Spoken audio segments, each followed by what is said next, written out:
आज बाजारामध्ये जे साखरेचे दर कडाडलेले आहेत, हे अनैसर्गिकरित्या झालेली ही वाढ आहे. त्याला काही एक कारण नाही.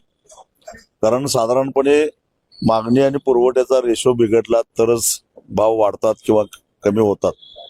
इथं वर्षाची एकूण गरज आपली आहे 270 ते 75 लाख टन. आणि प्रत्यक्षामध्ये गेल्या वर्षी जेव्हा साखर कारखान्यांचा सीझन सुरू झाला तेव्हा मागील वर्षाची 47 लाख टन साखर शिल्लक घेऊन सीझन सुरू झाला. आणि गेल्या वर्षभरामध्ये इथेनॉलचं उत्पादन घेऊन सुद्धा 291 लाख टन साखरेचं उत्पादन झालं. म्हणजे 291 लाख टन अधिक 47 म्हणजे 338 लाख टन साखर ह्या सीझनमध्ये आपल्याला उपलब्ध होती. आणि त्या तुलनेनं आपल्याला गरज होती फक्त 270 लाख टनाची. 8 लाख टन साखर निर्यात झाली, म्हणजे 330 लाख टन साखर शिल्लक राहिली. आज अखेर केंद्रीय अन्न आणि नागरी पुरवठा मंत्रालयानं वेळोवेळी जे काही साखरेचा कोटा रिलीज केलेला आहे, महिन्याला साधारणपणे 22 लाख टन ते रिलीज करतात. ते 247 लाख टन रिलीज केलेलं आहे. म्हणजे अजून 83 लाख टन साखर शिल्लक राहायला पाहिजे. परंतु आता सरकार म्हणतंय की देशामध्ये केवळ 35 लाख टन साखर शिल्लक आहे. आता मी सांगितले हे सगळेच्या सगळे आकडे सरकारचेच आहेत, माझे नाही आहेत. मग सरकार आता म्हणतंय 35 लाख टन शिल्लक आहे. प्रत्यक्षामध्ये एकूण साखरेपैकी केवळ 247 लाख टन साखर रिलीज केलेली आहे. आणि मग निर्यात वजा जाता 83 लाख टन साखर जी काय आहे त्यातले 47 लाख टन साखर, 48 लाख टन साखर कुठे गेली, गायब झाली का? मग त्याच्या दोन शक्यता निर्माण होतात.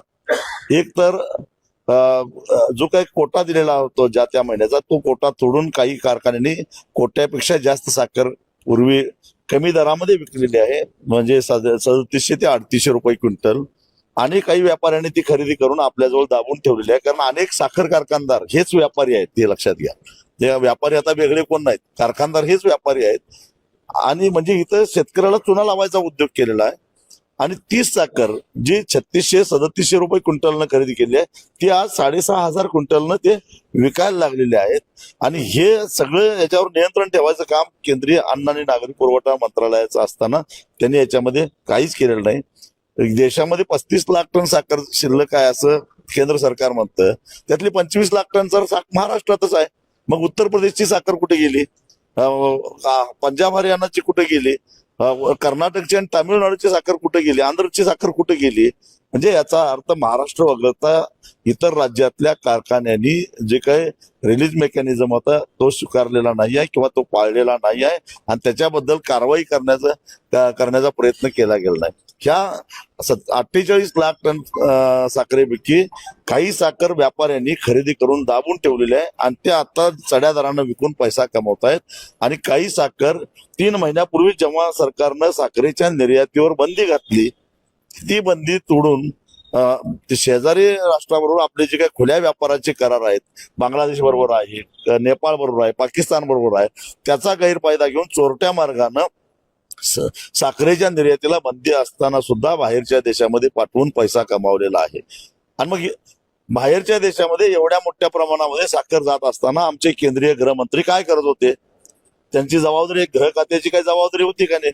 एवढ्या देशाबाहेर एवढ्या मोठे ट्रक भरून, कारण ते 48 लाख टन म्हणजे जवळपास 3 लाख ट्रका झाल्या. एका ट्रकमध्ये साधारणपणे 15 लाख टन साखर बसते. एवढ्या मोठ्या प्रमाणात ट्रक मधून हे साखर जात असताना गृह खातं काय करत होतं? म्हणजे या ठिकाणी केंद्रीय गृहमंत्री असतील किंवा केंद्रीय अन्न नागरी पुरवठा प्रल्हाद जोशी असतील किंवा अमित शहा असतील, हे दोघंही जबाबदार आहेत. आणि याची सखोल चौकशी झाली पाहिजे, हीच मागणी मी पंतप्रधानांना पत्र लिहून केलेली आहे. जर महागाईची झळ लोकांना बसत असेल, जी साखर 4000 विकत घेतली पाहिजे ती 6000 आणि 7000 विकत घ्यावी लागत असेल, तर हे वरचे 3000 रुपये ग्राहकांच्या खिशातले गेले आहेत. त्याला जबाबदार सर्वस्वी केंद्र सरकारचं, राज्य सरकारचं धोरण. आणि हा रिलीज मेकॅनिझम जे आहे ते नीट राबवायची जबाबदारी ज्या राज्य सरकारवर, राज्य सरकारांची आहे. आणि केंद्र सरकारला आपली जबाबदारी टाळता येणार नाही, म्हणून मी हे पत्र लिहिलेलं आहे.